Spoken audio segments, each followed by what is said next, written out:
Private master তার ছাত্রীকে পড়াতে এসে দেখল বাসা খালি। বাসায় ছাত্রীর মা ছাড়া আর কেউ নেই। তারপর ছাত্রীর মার সাথে এমন এক অদ্ভুত ঘটনা ঘটল যা আপনারা শুনলে ঠিক থাকতে পারবেন না। দ্বিতীয় পর্বটি শুরু করার আগে আপনাদেরকে বলতে চাই, আপনারা যারা এখনও প্রথম পর্বটি শুনেন নাই, দয়া করে প্রথম পর্বটি শুনে নিন, কারণ আজকের পর্বটি অনেক ইন্টারেস্টিং হতে চলেছে। চলেন বন্ধু, গল্পের দ্বিতীয় পর্বটি শুনতে শুরু করা যাক। উর্মিলার কথামতো আমি তার পেছনে পেছনে যাচ্ছি। বাসার সবাই ঘুমিয়ে গেছে, একটা কাকপক্ষীও জেগে নেই। তবুও খুব সাবধানে বাড়ির সীমানাটা পার করলাম আমরা। প্রায় 1 ঘন্টার মতো হাঁটলাম দুজনে। এই সময়টাতে আমাদের দুজনের মাঝে বিশেষ কোনো কথা হয়নি। নিরাপদ একটা জায়গায় এসে উর্মিলা প্রথম যে কথাটা বলল সেটা হলো, আপনি চাইলে চলে যেতে পারেন এখন। আপনি আমার জন্য বিপদে পড়েছিলেন, আবার আমি আপনাকে বিপদ থেকে উদ্ধার করলাম। হিসাব বরাবর। উর্মিলার কথাটা কেন জানি আমার ভালো লাগল না। এভাবে কেউ কাউকে চলে যেতে বলতে পারে? আর তাছাড়া সে তো আমার বিয়ে করা বউ, হোক না সেটা পরিস্থিতির শিকার। তবুও তো আমরা দুজন এখন স্বামী স্ত্রী। আমার তার উপর খুব করে জোর খাটাতে ইচ্ছে করল, কিন্তু কোনো এক অদৃশ্য বাধার কারণে সেটা পারলাম না। আমি খুব নরম হয়ে সরল গলায় বললাম, এত রাতে আপনি এই জনমানবশূন্য স্থানে ভয় পাবেন না? আর বলা তো যায় না কখন কে এসে ঝাঁপিয়ে পড়ে। দেশের অবস্থা তো জানেনই, যেই হারে খারাপ কাজ হচ্ছে। তার উপর আবার আপনি অনেক সুন্দরী। আপনার উপর থেকে নজর সরানো অনেক টাফ। তাই বলছিলাম আরেকবার ভেবে দেখেন, সত্যি কি আমি চলে যাব নাকি আপনার সাথে থেকে যাব? আমার কথা শুনে উর্মিলা আগের স্বাভাবিক অবস্থা থেকে কিছুটা হলেও ভয় পেল। তাই আমাকে বলল, আচ্ছা ঠিক আছে, তবে সকাল হলেই আমাদের দুজনের রাস্তা আলাদা হয়ে যাবে, মনে থাকে যেন। আমি তার কথা শুনে হ্যাঁ না কিছুই বললাম না, শুধু মাথা নাড়ালাম। সারারাত উর্মিলার সাথে কাটালাম আমি। অনেক কথা বললাম তার সাথে, আমার অতীতের বেদনাদায়ক দিনগুলোর কথা তাকে শোনালাম, তবে সে এক মুহূর্তের জন্য আমার জন্য মন খারাপ করল না। বরং সে তার বয়ফ্রেন্ডকে নিয়ে চিন্তায় পড়ে গেল। কারণ সারারাত ফোনের পর ফোন দিয়েও তার কোনো খোঁজ পাওয়া গেল না। আজ 2 দিন হলো তার ফোন বন্ধ। সকালে যখন তাকে আমি বললাম, তাহলে কি এখন আমি চলে যাব? যেহেতু এখন আর আমাকে আপনার প্রয়োজন নেই, আমি থেকেই বা কি করব? তখন সে রাগী কণ্ঠে বলল, চলে যাবেন মানে? আমি কি চলে যেতে বলেছি আপনাকে? আপনি আমার সাথে ততদিন থাকবেন যতদিন না আমি আমার বয়ফ্রেন্ডকে খুঁজে পাচ্ছি। তখন আমিও রাগী চোখে তার দিকে তাকিয়ে বললাম, মানেটা কি? সবকিছু আপনার ইচ্ছেতেই হবে নাকি? আপনি নিজে বাঁচার জন্য আমাকে বিয়ে করলেন, অথচ আপনি চাইলে আপনার বাবার পছন্দ করা ছেলেটাকে বিয়ে করতে পারতেন, তাহলে আর আমাকে এত ঝামেলায় পড়তে হতো না। এখন আবার বলছেন আপনার কথা শুনতে হবে। মগের মুলুক নাকি? তখন উর্মিলা বলল, হ্যাঁ, আমার কথাই শুনতে হবে, কারণ আমি আপনার বিয়ে করা বউ। আর বউয়ের কথা জামাই শুনবে না তো কে শুনবে? বয়ফ্রেন্ডের সাথে দেখা করব, আপনাকে ডিভোর্স দিব, তারপর আপনার যেখানে ইচ্ছে সেখানে চলে যাবেন, আমি কিছু বলবো না। তবে যতদিন আপনি আমার বিয়ে করা স্বামী ততদিন আমার সাথে থেকে আমার বয়ফ্রেন্ডকে খুঁজে বের করতে সাহায্য করতে হবে। এই সময়েও যে মেয়েটা মজা করবে আমি কখনো ভাবিনি। অবশ্য প্রথমবার কথা বলেই বুঝেছিলাম মেয়েটা সিরিয়াস মুডে মজা করতে ভালোবাসে, তাই হয়তো এমন করছে। আমিও মজা করে বললাম, ওলে ওলে আমার সোনা বুটারে, এতুই যদি জামাই জামাই বলেন তাহলে নিজে বাসর না করে কোলবালিশ এগিয়ে দিয়েছিলেন কেন? তখন উর্মিলা হেসে বলল, আমার বয়ফ্রেন্ড আছে তাই। বয়ফ্রেন্ড থাকতে জামাইয়ের সাথে বাসর করাটা কেমন দেখায় না? খুব খারাপ দেখায় এটা। তাই তো আপনাকে কোলবালিশ এগিয়ে দিয়েছিলাম, আপনি করেই দেখতে পারতেন। বিয়ে করার আগ পর্যন্ত তো ছেলেরা কোলবালিশের সাথেই বাসর করে। বউ পেয়ে নিজের প্রথম বউ কোলবালিশকে একমাত্র ছেলেরাই ভুলে যেতে পারে। আপনিও তেমন একজন স্বার্থপর জামাই যে বউ পেয়ে কোলবালিশকে ভুলে যায়। উর্মিলা প্রথম এভাবে হাসল আমার সামনে। তার হাসিটা জানান দিয়ে যাচ্ছে এর থেকে সুন্দর হাসি কারো হতে পারে না। আমি তার হাসিতে মুগ্ধ না হয়ে পারলাম না। তবে হেসে হেসে যে মেয়েটা এত মজা করে কথা বলতে পারে আমার জানা ছিল না। আমিও মজার ছলে বললাম, আর জামাই থাকতে বুঝি বয়ফ্রেন্ডের কাছে চলে যাওয়াটা খুব ভালো দেখায়? আপনি আমাকে বলেন তো, জামাই আগে না বয়ফ্রেন্ড আগে? তখন উর্মিলা বলল, অবশ্যই বয়ফ্রেন্ড আগে। সেজন্যই তো জামাই রেখে বয়ফ্রেন্ডের কাছে যাচ্ছি গু। তখন আমি বললাম, এটা আপনার ভুল ধারণা। জামাইকে বেশি ভালোবাসা উচিত, বয়ফ্রেন্ড তো আর আপনি কেউ না। যে কোনো সময় খাঁচা ছেড়ে উড়াল দিতে পারে, কিন্তু জামাই কখনো চাইলেও খাঁচা ছেড়ে উড়াল দিতে পারবে না গে। তখন সে বলল, ডিম থেকে যেমন মুরগি হয় ঠিক তেমনি বয়ফ্রেন্ড থেকে জামাই হয়, তাই জামাইয়ের আগে বয়ফ্রেন্ড। এই সিম্পল জিনিসটা বুঝতে পারেন না, আবার নিজেকে জামাই দাবি করেন গু। আমি মেয়েটার কথা শুনে স্যামসাং ফোনের মতো হ্যাং হয়ে গেলাম। কিছু সময় স্তব্ধ হয়ে দাঁড়িয়ে রইলাম। তখন সকাল 8টা বাজে। অনেকটা সময় পর দুজনের নীরবতা ভেঙে উর্মিলা বলল, ওর ফোন তো এখনো অফ। কি করি বলেন তো? অনেক ক্ষুধাও লাগছে গি। ওর কথা শুনে মনে হলো আমারও অনেক ক্ষুধা লাগছে। সেই যে রাতে বাসায় খেয়েছিলাম, তাও তৃপ্তি নিয়ে খেতে পারিনি। তারপর বিয়ে বাড়িতেও খাওয়ার ইচ্ছে ছিল না। ওইরকম বিয়েতে বর কি পেট ভরে খেতে পারে? পারে না। আমিও পারিনি। তাই আমি দুজনের ক্ষুধা নিবারণের জন্য বললাম, চলেন সামনে কোথাও খেয়ে নেই। আমারও প্রচণ্ড ক্ষুধা পেয়েছে গি। ফুটপাতের একটা হোটেলে আমরা দুজন হালকা নাস্তা করলাম, কারণ হোটেলগুলোতে এখনও ভাত হয়ে সারেনি। নাস্তা করতে করতে প্রায় 9টা বেজে গেল। হোটেলে কিছু সময় রেস্ট নিয়ে বাহিরে বের হওয়ার পর বুঝলাম ঝাপসা গরম চালিয়েছে। এই ঝাপসা গরমে বেশি সময় রোদের মধ্যে থাকলে ডিম সিদ্ধ হতে হবে। কিন্তু এছাড়া কিছু করারও নেই, কারণ উর্মিলা এখনও তার বয়ফ্রেন্ডের সাথে যোগাযোগ করতে পারিনি। আমিও কাউকে ফোন দেইনি, কারণ আমার কথা সবাই জেনে গিয়েছিল। এখন যদি আবার একটা মেয়েকে আমার সাথে দেখে তাহলে আমাকে খারাপ না ভাবার কোনো কারণ থাকবে না। তাই কাউকে ফোন করে নিজেকে খারাপ প্রমাণ করতে চাইনি। 10টার দিকে উর্মিলা আর সহ্য করতে পারল না। মনে হলো ঢলতে ঢলতে মাটিতে পড়ে যাবে। বেশি সুন্দরী মেয়েদের এটাই সমস্যা, তারা রোদের মধ্যে বেশিক্ষণ থাকতে পারে না। উর্মিলা শুধু আমাকে বলল, আমি আর 10 মিনিট এখানে থাকলে মাথা ঘুরে পড়ে যাব। প্লিজ বিশ্রামের জন্য কিছু একটা করুন গো। আমি কি করব কিছুই বুঝে আসছিল না। হঠাৎ করেই সামনে একটা আবাসিক হোটেল চোখে পড়ল। আমি উর্মিলাকে নিয়ে হোটেলে 24 ঘন্টার জন্য একটা রুম নিলাম। হোটেলের ম্যানেজার আমার দিকে আর চোখে চেয়ে বলল, কোনো কিছু লাগলে বলবেন স্যার। মেয়েটা জোস স্যার। আমার ইচ্ছে করল ম্যানেজারকে কষে 2টা চড় দিতে, কিন্তু পারলাম না, কারণ এখানে যারা আসে তারা মেয়ে নিয়েই আসে। কেউ বা নিজের গার্লফ্রেন্ডকে নিয়ে আসে, কেউ বা টাকা দিয়ে মেয়ে ভাড়া করে নিয়ে আসে। তাই ম্যানেজারকে কিছু বলতে পারলাম না। উর্মিলা আমার দিকে আগুন চোখে তাকিয়ে আছে, ম্যানেজারকে তো মনে হয় পারলে মেরেই ফেলবে। আমি রুমে নিয়ে তাকে বুঝালাম, হোটেল যেমনই হোক না কেন আমরা সেফ থাকলেই তো হলো। আর আপনার অবস্থা দেখে ভয় পেয়ে গেছিলাম, তাই সামনে যেটা পড়েছে সেটাতেই ঢুকে পড়েছি। আমার কথাগুলো পজিটিভ ভাবেই নিল উর্মিলা। সে ফ্রেশ হওয়ার জন্য ওয়াশরুমে চলে গেল, আর আমি বিছানায় গা এলিয়ে দিলাম একটু বিশ্রামের আশায়। কারণ 2 রাত ধরে 1 সেকেন্ডও ঘুমানোর সুযোগ হয়নি। চোখে প্রচণ্ড ঘুম, তাই চোখ বুজে ঘুমের ঘরে তলিয়ে গেলাম। ঠিক তখনই ফোনটা ভো ভো শব্দ করে বেজে উঠল। চেয়ে দেখলাম মিলি ফোন করেছে। না চাইতেও ফোনটা ধরলাম। ওপাশ থেকে মিলি বলল, তোমার কি হয়েছে বলতো? এতবার ফোন দেওয়ার পরেও তুমি ফোন ধরো না। তোমার সাথে আমি দেখা করতে চাই। আমি তোমাকে এখন অনেক মিস করি। মনে হয় তোমাকে আমার এখন প্রয়োজন। একবার দেখা করে সব কিছু আগের মতো করতে চাই আমি। আমি মিলিকে কিছু বলতে যাব, ঠিক তখনই আমার চোখ আটকে গেল আমার সামনে দাঁড়িয়ে থাকা মেয়েটার দিকে। মনে হচ্ছে স্বর্গ থেকে কোনো অপ্সরী ভুল করে জমিনে নেমে এসেছে, এখন আমার সামনে দাঁড়িয়ে আছে। উর্মিলা সুন্দর জানতাম, তবে এতটা সুন্দর হবে ভাবতে পারিনি। বিয়ের সাজে মেয়েটার দিকে ভালো করে তাকানোর সুযোগ হয়নি কখনো। কিন্তু আজ যখন বিয়ের সমস্ত সাজ ধুয়ে মুছে নতুনভাবে আমার সামনে দাঁড়িয়ে আছে, ঠিক তখন আমি বুঝতে পারলাম তার সৌন্দর্যের গভীরতা। উর্মিলার দিকে তাকিয়ে মনে হলো পৃথিবীর সবচাইতে সুন্দর মানুষটা আমার সামনে দাঁড়িয়ে আছে এখন। ভেজা চুলে মেয়েটাকে অনেক বেশি হট মনে হচ্ছে।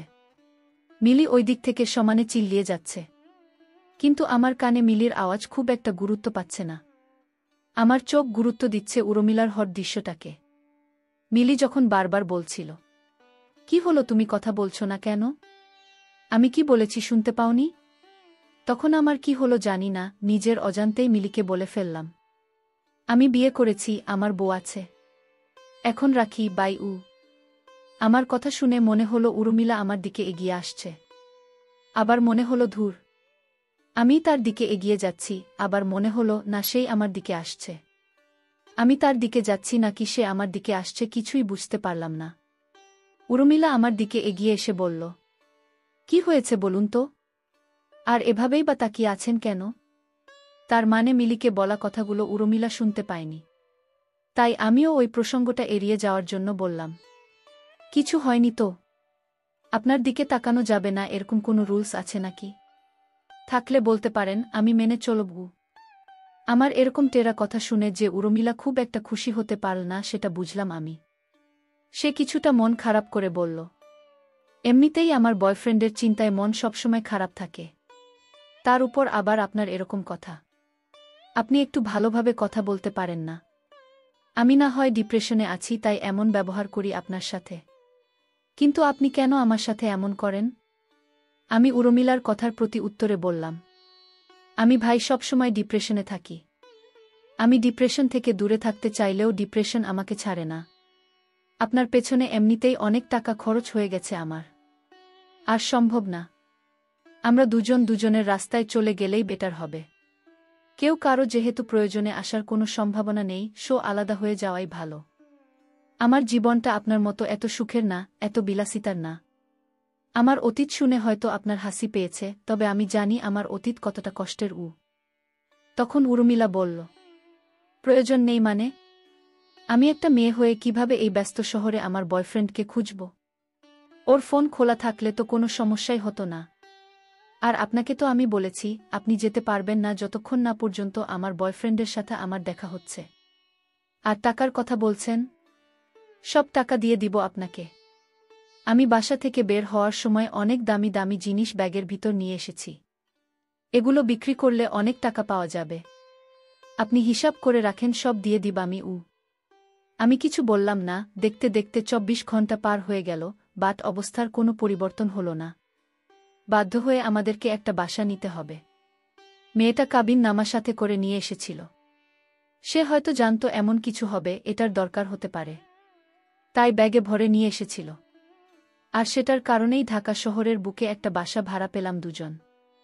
আমি যে শুধু উর্মিলার জন্য বাসাটা নিয়েছি তা না, এখানে আমারও লাভ আছে। আমার থাকার জন্য একটা জায়গা দরকার ছিল, এর থেকে ভালো জায়গা হয়তো আমি পেতাম না। তাই এটাকেই বেছে নিয়েছি। কারণ বেঁচে থাকার জন্য একটা চাকরি দরকার, অন্তত আমার মতো মানুষদের। কারণ আমার আগে পিছে কেউ নাই। আমার থাকা খাওয়ার ব্যবস্থা আমাকেই করতে হতে। সকালে ঘুম থেকে উঠে বের হয়ে যেতাম চাকরির খোঁজে। অনেক পরিচিত বন্ধুদের কাছে বলেও রেখেছি একটা চাকরির কথা, কিন্তু কেউ সেরকম কোনো ব্যবস্থা করে দিতে পারেনি। সবাই নিজেকে নিয়ে ব্যস্ত। আজকাল অন্য কারো জন্য কেউ শ্রম দিতে চায় না, কারো কাছে অনুরোধ করে নিজের মর্যাদা কমাতে চায় না। আমার পরিচিত একজন মানুষ আছে, সে যদি তার উপরের জনের কাছে শুধু একটা সুপারিশ করে, রিকোয়েস্ট করে আমার চাকরির জন্য, তাহলে হয়ে যাবে। কিন্তু সেটা সে করবে না, এতে নাকি তার মান কমে যাবে। বাসা নেওয়ার পর ১ মাস চলে গেল। এই ১ মাসে অনেক কিছু পরিবর্তন হয়ে গেছে।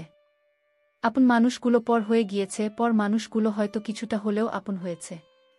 সেদিন বাবাকে সাহস করে ফোন দিয়ে বললাম, কেমন আছো বাবা? বাবা আমাকে কোনো কথা বলার সুযোগ না দিয়ে ফোনটা কেটে দিল। কেটে দেওয়ার আগে শুধু বলল, ফোন দিয়েছিস কেন? আজ আমার মেয়ের বিয়ে, ভুলেও তুই ফোন দিস না। আমরা তোকে ভুলে গিয়েছি, তুইও আমাদেরকে ভুলে যা, এটাই তোর জন্য ভালো হবে। বাবা ফোন রেখে দেওয়ার পর নিজের অজান্তেই কেঁদে দেই আমি। এমন কান্না আর কতদিন করতে হবে জানা নেই। আজ আমার আদরের বোনটার বিয়ে, অথচ আমি তার সামনে নেই। সেও কি তাহলে তার ভাইয়ের কথা ভুল গেছে? ভুলে যাওয়াটাই স্বাভাবিক। খারাপ মানুষকে কেউ মনে রাখে না, মনে রাখলেও ঘৃণা করার জন্য মনে রাখে। আমাকে তো আর আমার বোন ঘৃণা করতে পারবে না, তাই হয়তো ভুলে গিয়েছে। বাবা তো অনেক আগেই আমাকে ভুলে গিয়েছে, কিন্তু মা কি করে আমাকে ভুলে গেল? কোনো মা কি তার সন্তানকে কখনো ভুলতে পারে?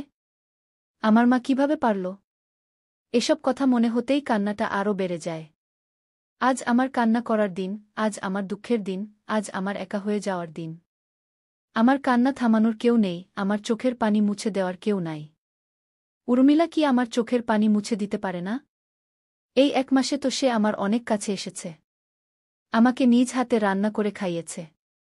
আমি না আসলে আমার আসার জন্য অপেক্ষা করতে করতে অস্থির হয়ে যেত। তবে দিন শেষে তার বয়ফ্রেন্ডের জন্য তার মন খারাপ থাকত।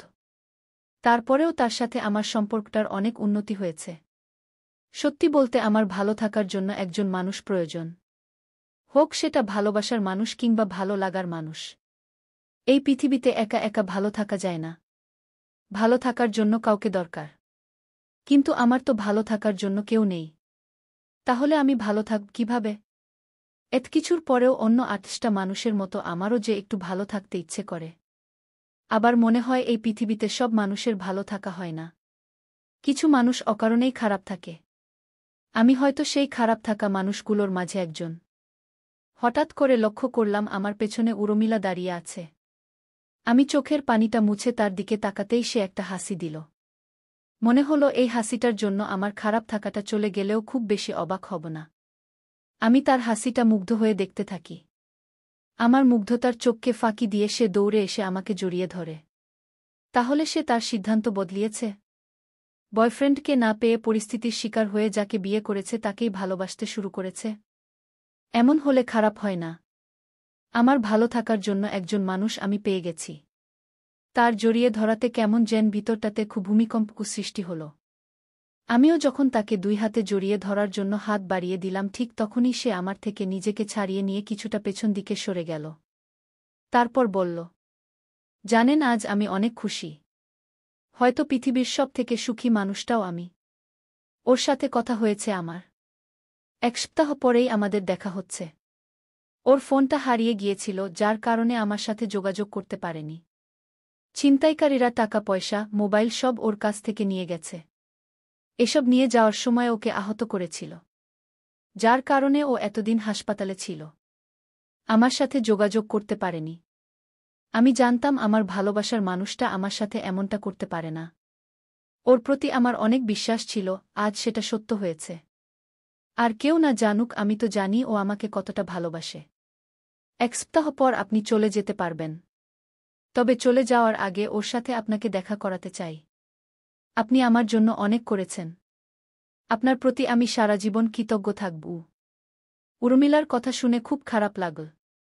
এই খারাপ লাগার কারণটা আমার কাছে জানা নেই। আমি অভিনয়ের হাসি হেসে বললাম, শুভকামনা আপনার জন্য। সবশেষে তাকে পেয়ে গেলেন। আপনাদের ভবিষ্যৎ জীবন সুখের হোক এটাই চাই। কথাগুলো বলেই আমি বারান্দায় চলে গেলাম। আকাশের দিকে তাকিয়ে নিজের মন খারাপের কথাটা আকাশকে বললাম কিন্তু কোনো উত্তর পেলাম না। এমন সময় দেখলাম কে যেন ফোন দিয়েছে। অনিচ্ছা সত্ত্বেও ফোনটা ধরলাম। ওপাশ থেকে মেয়েলি কণ্ঠে কেউ বলল, স্যার, আমি জেরিন। আমি আপনার সাথে দেখা করতে চাই। সেদিন আপনার সাথে অনেক খারাপ ব্যবহার করেছি। আমি সব সত্য জেনে গিয়েছি। মা যে এমন একটা মিথ্যা অপবাদ আপনাকে দিতে পারে আমি ভাবিনি। আপনি একবার আমাদের বাড়িতে আসুন। মায়ের কঠিন একটা অসুখ বেঁধেছে। হয়তো এটা তারই পাপের শাস্তি। মরার আগে সে একটাবার আপনার কাছে ক্ষমা চাইতে চায়। আমার জেরিনকে অনেক কিছু বলতে ইচ্ছে করছিল না। শুধু বললাম, এখন এসব বলে কি লাভ? এসব বললেই তো আর সবার কাছে আমি আগের মতো হব না। আমার পরিবারের যে অসম্মানটা হয়েছে সেটা তো আর ফিরে পাব না। সবাই আমাকে তো খারাপ ছেলে হিসেবেই জানে। এখন তো আমার নির্দোষ হওয়ার ইচ্ছা নেই। যদি সম্ভব হয় আমার বাবা মাকে সত্যটা জানিও। পৃথিবীর সবাই আমাকে খারাপ ভাবুক, আমার কিছু যায় আসে না। কিন্তু অন্তত 2টা মানুষ জানুক আমি এমন কাজ করি না, এমন কাজ করতে পারি না। কথাগুলো বলে ফোনটা রেখে দেই। কারণ এই মুহূর্তে কারো সাথে কথা বলতে আমার ভালো লাগছে না। এমনকি নিজেরই নিজেকে বড্ড বিরক্ত লাগছে। এত কষ্টের পরেও কেন জানি বাঁচতে ইচ্ছে হয়। কখনো মনে হয় না মরে যাই। মনে হলেও সেটা খুব কম সময়ের জন্য। কিন্তু কার জন্য বাঁচতে ইচ্ছে করে সেটা আমার জানা নেই। হয়তো নিজের জন্য কিংবা অন্য কারো জন্য। জেরিনের ফোন কেটে দেওয়ার পরেও সে বারবার ফোন দিতে থাকে কিন্তু আমি তার ফোন ধরি না। কারণ আমি ওই মহিলাটার সাথে দেখা করতে চাই না, যে মহিলাটা আমার জীবনটাকে কষ্টের আগুনে সিদ্ধ করেছে, আমার কাছের মানুষগুলো সব কেড়ে নিয়েছে। আমি বেঁচে থাকতে তার মুখটা দেখতে চাই না। এমনকি মরার পরেও না। এতে যে যা ভাবুক আমার কিছু যায় আসে না। আমি জীবনে কাউকে ঘৃণা করি না, কিন্তু যদি একবার কাউকে ঘৃণা করি তাহলে তাকে মন থেকেই করি এবং সারা জীবনের জন্যই করি। আর ৭ দিন পর হয়তো উর্মিলা আমাকে ছেড়ে চলে যাবে, কারণ তার ভালোবাসার মানুষটা তাকে নিতে আসবে। তারপর আবার আমি সেই আগের মতো একা হয়ে যাব। আমার পাশে কাউকে পাব না আমি। আমার অসুখে বিসুখে আমাকেই আমার পাশে থাকতে হবে। উর্মিলার কথা ভেবে মনটা খারাপই হচ্ছে। কিন্তু কী বা করার আছে আমার? আমার কি আর উর্মিলাকে আটকিয়ে রাখার সাধ্য আছে? নেই। যদি থাকতো আমি আমার সর্বস্ব দিয়ে তাকে আমার কাছে রেখে দিতাম। অনেকগুলো খারাপ খবরের মাঝেও একটা ভালো খবর পেলাম, সেটা হলো একটা চাকরি হলো আমার। তবে মনটাকে ভালো করতে পারলাম না। উর্মিলার চলে যাওয়াটাই কি আমার মন খারাপের কারণ? মানুষকে বলার মতো কোনো চাকরি না। দুবেলা দুমুঠো খাবার খেয়ে বেঁচে থাকার মতো একটা চাকরি। আমার জন্য এটাই অনেক। কারণ আমি কখনো খুব আরাম আয়েশের মধ্যে নিজেকে আবদ্ধ রাখতে পারিনি। তাই কম টাকার মধ্যেই যে কোনো পরিবেশে মানিয়ে নেওয়ার মতো অভিজ্ঞতা আমার আছে। না থাকলেও তো মানিয়ে নিতে হবে। এছাড়া কোনো উপায় তো আর নেই। আমার চাকরি জীবনের প্রথম দিনটা খুব ভালো গেল। অনেক অচেনা অজানা মানুষের সাথে পরিচয় হলো আমার। কাউকে ভালো লাগল, কাউকে লাগল না। কেউ আমাকে দেখে বিরক্ত হলো, কেউ বা আমার সাথে কথা বলে খুশি হল। তবে যখন অফিস থেকে বাসায় ফিরব ঠিক তখনই মনটা খারাপ হয়ে গেল। অথচ আমি ভেবেছিলাম এতদিন পর বুঝি একটু ভাল লাগার মতো কোনো কিছু খুঁজে পেয়েছি। আজ আমার সমস্ত দুঃখ ভুলে যাওয়ার দিন। কারণ আজ আমার বোনের সাথে দেখা হয়েছে। আমার বোনের সাথে একটা ছেলেকে দেখলাম। তাহলে কি এই ছেলের সাথেই ওর বিয়ে হয়েছে? বাহে কি সুন্দর! পৃথিবীর সব ছেলেই বুঝি নিজের বোনটাকে এমন রাজপুত্র ছেলের সাথে দেখতে চায়। আমিও আমার বোনকে দেখে খুশি না হয়ে পারলাম না। কিন্তু আমার বোন যখন আমাকে দেখেও না চেনার ভান করে আমাকে পাশ কাটিয়ে চলে গেল, তখন যেন কেমন লাগল। মনে হলো এত খারাপ লাগা বুঝি এর আগে কখনো কোনো মানুষের ভিতরে কাজ করেনি যতটা আমার ভিতরটাতে লাগছে। বুকের ভিতর এমন এক অসহ্য যন্ত্রণা হলো যেটা সহ্য করার ক্ষমতা সৃষ্টিকর্তা আমাকে দেন নাই। আমার বোনের আমাকে পাশ কাটিয়ে যাওয়ার দৃশ্যটা আমার কোনোভাবেই সহ্য হচ্ছিল না। তাকে পেছন থেকে ডাকতে ইচ্ছে হলো। আবার মনে হলো বিয়ের সময় হয়তো আমার সম্পর্কে ছেলের পরিবারকে কিছু জানায়নি। তাই হয়তো আমার বোন এতদিন পরেও আমাকে দেখে কথা না বলে না চেনার ভান করে চলে যাচ্ছে। তাই আর আমি তাকে ডাক দিতে পারলাম না। বোনের সুখের জন্য এতটুকু তো করাই যায় না, তাই না? নিজের মনকে মিথ্যা সান্ত্বনা দিলাম। আমার বোন পরিস্থিতির শিকার। সে তার হাজব্যান্ডকে জানাতে চায়নি তার একটা ভাই আছে, যাকে এলাকার সবাই খারাপ মানুষ হিসেবেই জানে। তবে প্রশ্নটা থেকেই যায়, আমার সাথে কথা বললেই কি তার হাজব্যান্ডের সাথে সম্পর্কটা খারাপ হয়ে যেত? প্রশ্নগুলো না হয় পাঠকদের কাছেই রেখে গেলাম। বাসায় এসে অনেক চেষ্টা করেও নিজের বিষণ্ণ মনটাকে ভালো করতে পারলাম না। আমার এমন মন খারাপ দেখে উর্মিলা জানতে চাইল আমার কি হয়েছে। আমি তাকে হ্যাঁ না কিছুই বললাম না। সেও আর দ্বিতীয়বারের মতো জানার জন্য আমাকে জোর করল না। মন খারাপের প্রসঙ্গটা ভুলে যাওয়ার জন্য আমিই তাকে জিজ্ঞেস করলাম, আপনি তাহলে সামনের সপ্তাহে চলে যাচ্ছেন? আমার প্রশ্নের উত্তরে উর্মিলা বলল, হ্যাঁ, যেতে তো হবেই। আপনার সাথে তো আর সারা জীবন থাকতে পারব না। আর তাছাড়া এটার জন্যই বাসা থেকে পালিয়ে এসেছি। তবে কেন জানি যেতে মন টানছে না। মনে হচ্ছে আর কিছুটা দিন এভাবে স্বাধীন হয়ে ঘোরাফেরা করি। নিজের ভালো লাগার কাজগুলো করি। নিজের ভিতরটা কি চায় জানি গো। আমার উর্মিলাকে বলতে ইচ্ছে করল, যার সাথে বৈধ কোনো সম্পর্ক নাই তার সাথে সারা জীবন থাকা যায়। আমার সাথে তো আপনার পবিত্র কালেমা পড়ে বিয়ে হয়েছে। আমাদের সম্পর্কটা পবিত্র। তাহলে কেন আপনি আমার সাথে সারা জীবন থাকতে পারবেন না? কিন্তু বললাম না। কারণ কিছু কথা মনের ভিতরেই থাকা ভালো। প্রকাশ করলে এক পৃথিবী সমান দুঃখ পাওয়ার সম্ভাবনা থাকে। আমি উর্মিলার দিকে তাকিয়ে কপালের ঘামটা মুছতে মুছতে বললাম, আপনার বয়ফ্রেন্ড কি করে, কোথায় থাকে কিছুই কিন্তু বললেন না আমাকে গু। তখন উর্মিলা হেসে বলল, আমি নিজেও তার সম্পর্কে খুব বেশি কিছু জানি না। তার সাথে আমার পরিচয়টা একটু ভিন্নভাবে হয়েছিল। তখন আমি কলেজে পড়তাম। আমার বান্ধবীকে কিছু ছেলে অনেক বিরক্ত করত, সাথে আমাকেও। যারা বিরক্ত করত তারা অনেকটা বাজে ছিল, তাই তাদেরকে কিছু বলার সাহস পেতাম না। বাড়িতে এসব কিছু বলে ঝামেলা বাড়াতে চাইনি। কারণ বাসায় জানতে পারলে অনেক বড় কিছু হয়ে যাবে। তাই বাড়িতে কিছু জানাইনি। এভাবেই ওই বাজে ছেলেগুলোর অত্যাচার সহ্য করে যাচ্ছিলাম। হঠাৎ করে একদিন দেখলাম সেই বাজে ছেলেগুলো আর আমাদের বিরক্ত করছে না। পরে জানতে পারলাম এটার কারণ আমার বয়ফ্রেন্ডই। ওদেরকে শায়েস্তা করেছে। তারপর আমি নিজ থেকেই কেন জানি ওর প্রতি কিছুটা দুর্বল হয়ে পড়লাম, ওর কাছে ওর ফোন নাম্বার চাইলাম। তারপর থেকেই আমাদের রিলেশন শুরু। তবে ও এখন একটা চাকরি করে। কি চাকরি করে সেটা কখনো জানতে চাইনি আমি। কেননা আমি জানি ও আমাকে কখনো কষ্ট দিবে না, সুখেই রাখবে। তাই কি চাকরি করে, কত টাকা ইনকাম করে এসব জানার ইচ্ছেটা কখনো হয়নি গি। আমি উর্মিলার দিকে অবাক চোখে তাকিয়ে রইলাম। এত সিম্পল একটা কারণেও মেয়েরা কারো প্রেমে পড়তে পারে, কাউকে ভালোবাসতে পারে জানা ছিল না আমার। কলেজে থাকতে তো কত মেয়েকে কতভাবে সাহায্য করলাম। কই কেউ তো কখনো ভালোবাসি বলল না, প্রেম করতে চাইল না, ফোন নাম্বার চাইল না। তাহলে কি আমার ভাগ্যটাই এমন, কেউ আমাকে বয়ফ্রেন্ড হিসেবে পারফেক্ট মনে করে না? আমি উর্মিলাকে বললাম, এইসব কারণে কাউকে ভালোবাসা যায়? এমনও তো হতে পারে ওটা লোক দেখানো ছিল। কিংবা আপনাকে বসে আনার জন্য সে নিজেই এমনটা করেছে। যদিও আমার ধারণাটা ভুলও হতে পারে। তবে সত্য হলেও অবাক হওয়ার কিছু থাকবে না। কারণ ছেলেরা মেয়েদেরকে পটানোর জন্য অনেক কিছুই করে থাকে। তার মাঝে অনেক বাজে কাজও করে থাকে মেয়েদের সামনে হিরো সাজার জন্য, যেগুলো মেয়েদের সবসময় অজানাই থেকে যায়। আমার কথা শুনে উর্মিলা রাগী কণ্ঠে আমার দিকে আগুন চোখে তাকিয়ে বলল, ও এমন না, ওকে আমি চিনি। আর আপনি এসব নিয়ে মাথা ঘামাচ্ছেন কেন বলুন তো?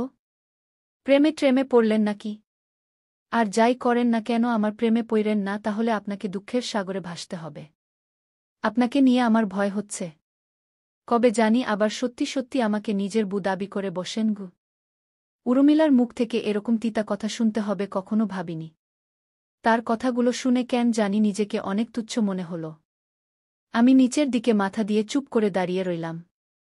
অনেকটা সময় দাঁড়িয়ে থাকার পরেও যখন আমি কোনো কথা বললাম না, তখন উর্মিলা বুঝতে পারল তার এমন কথায় আমি ভীষণ রাগ করেছি। তাই হয়তো সে আমার দিকে এগিয়ে এসে আমার মাথাটা নিজ হাতে উঁচু করে বলল, ওটা তো আমি এমনিতেই বলেছি। এটাতে কেউ রাগ করে এভাবে? আপনি তো জানেন আমার মজা করতে ভালো লাগে। আর সেটা যদি সিরিয়াস মুডে হয় তাহলে তো কোনো কথাই নেই। তবুও আমি সরি, এভাবে আপনার মনটা খারাপ করে দেওয়ার জন্য। তবে বিশ্বাস করুন, ওগুলো সব মজা করে বলেছি আমি। কারণ আমি জানি আপনি এমন মানুষ না। আপনি অনেক সহজ সরল মানুষ। আপনি কখনোই এসব নিয়ে ঝামেলা বাঁধাবেন না, আমি জানি। সেটা বিয়ের রাতেই বুঝেছি গু।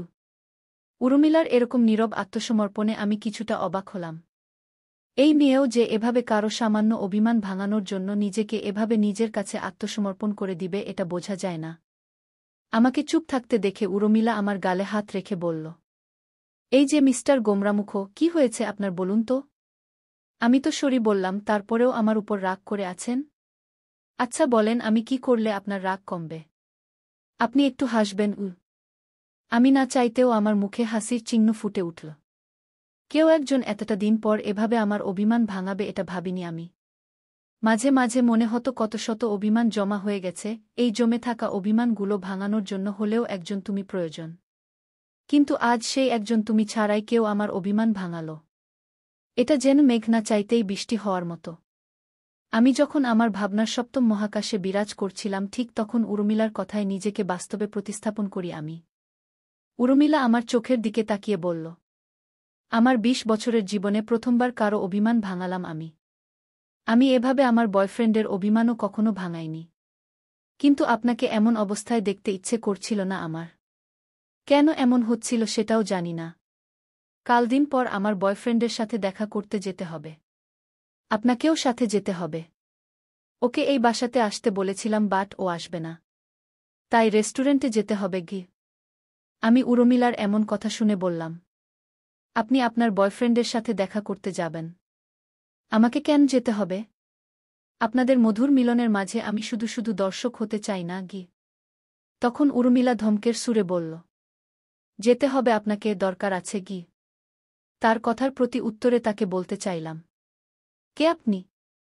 আমার কে হন? এভাবে আমাকে ধমক দেওয়ার অধিকার আপনাকে কে দিয়েছে? কিন্তু বলতে পারলাম না। কারণ সে তখন চলে গিয়েছে। পরের দিন রেস্টুরেন্টে দেখা করতে গিয়ে যা দেখলাম সেটা যেন বিশ্বাসই করতে পারলাম না। এই ছেলে কি তাহলে উর্মিলার বয়ফ্রেন্ড?